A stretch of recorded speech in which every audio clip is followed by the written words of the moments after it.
Peserta conference, para narasumber mungkin maaf tidak disebutkan karena waktunya singkat. Yang kami banggakan semua para narasumber ini banyak sekali. Saya diminta dua oleh Pak Prof. Fasli. Pertama, bagaimana keadaan pemuda di ranah, dan yang kedua bagaimana harapan kami untuk pemuda di rantau.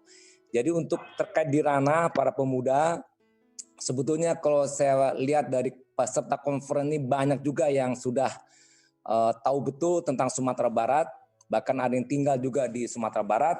Jadi saya tidak perlu banyak cerita kalau ingin mengomentari diskusi tentang situasi dan kondisi para pemuda di Sumatera Barat.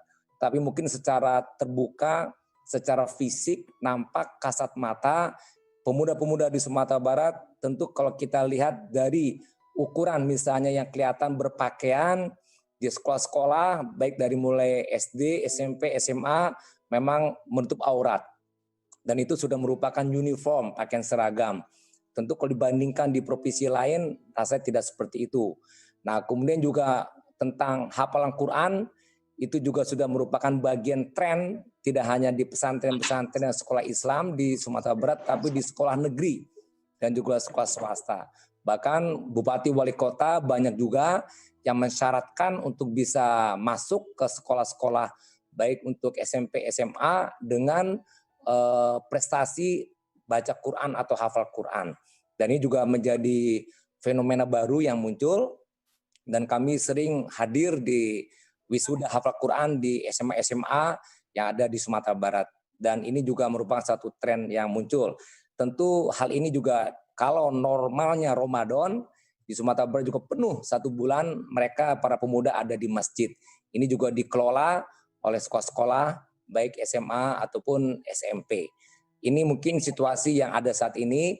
Tentu apakah kemudian membentuk kepada karakter dari apa yang dilakukan tadi yang saya sebut, itu mungkin ada perdebatan, ada pembicaraan, tapi selihat yang saya lihat seperti itu. Apalagi kalau dibandingkan dengan kondisi waktu saya SMA di Padang. Saya di SMA 3, mungkin Pak Fasli juga ada di SMA, tidak ada satupun teman-teman saya perempuan berkerudung.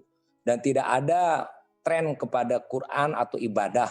Dan tidak ada juga kegiatan rohis dan sebagainya. Kalau sekarang sudah menjamu dan banyak, itu contoh yang paling sederhana. Kalau kita bandingkan dengan dulu kami waktu sekolah, dibandingkan sekarang untuk para pemudanya.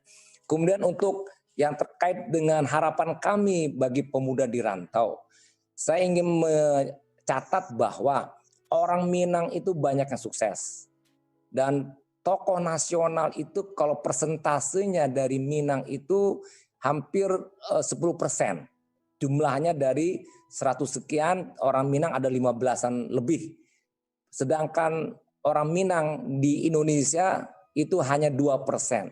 Jadi kita nih orang Minang melampaui jumlah kuota ke 2% untuk jatah pahlawan nasional, yang saat ini kami pun dari provinsi ada antri setidaknya 5 lagi tokoh nasional yang ingin kita usulkan dan sedang diproses di Kementerian Sosial di Jakarta.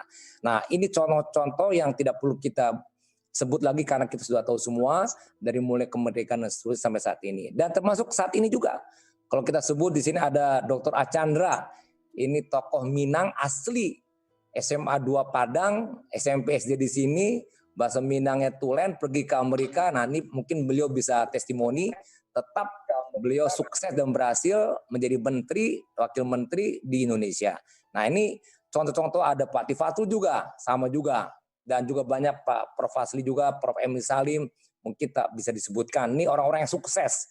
Nah, saya melihat ada satu benang merah yang mungkin menitip kepada para pemuda yang tadi ditanya oleh Prof. Fasli. Yang kedua, harapan kami kepada pemuda rantau, karena budaya Minang itu adalah budaya Islam, ada bahasa syarat bahasa Kitabullah, dan budaya Minang itu dengan budaya Islam satu, dan saya menangkap satu benang merah, bahwasanya budaya Islam, budaya Minang adalah budaya universal, yang bisa untuk mengikuti kemajuan, baik ilmu, baik teknologi, baik peradaban. Karena nilai-nilai dalam Quran dan Sunnah itu mencakupi yang sifatnya minhajul hayah, pedoman dan panduan hidup yang sifatnya norma nilai untuk kita belajar sungguh-sungguh, untuk serius, untuk jujur, untuk amanah, untuk bekerja dengan disiplin dan lain sebagainya banyak. Mungkin Buya Gus Rizal Gazahar yang Ketua MUI bisa menceritakan ini nilai-nilai Islam yang juga kita ambil sebagai nilai budaya Minang.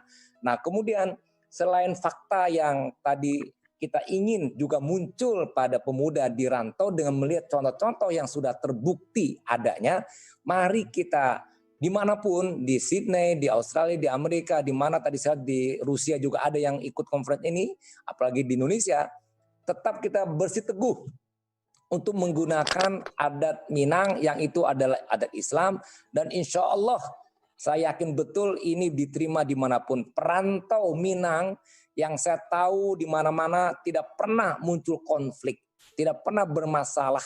Itulah hebatnya orang Minang, dan adanya di surau dan juga adanya di pasar, mereka sebagai penggerak ekonomi di mana dia berada.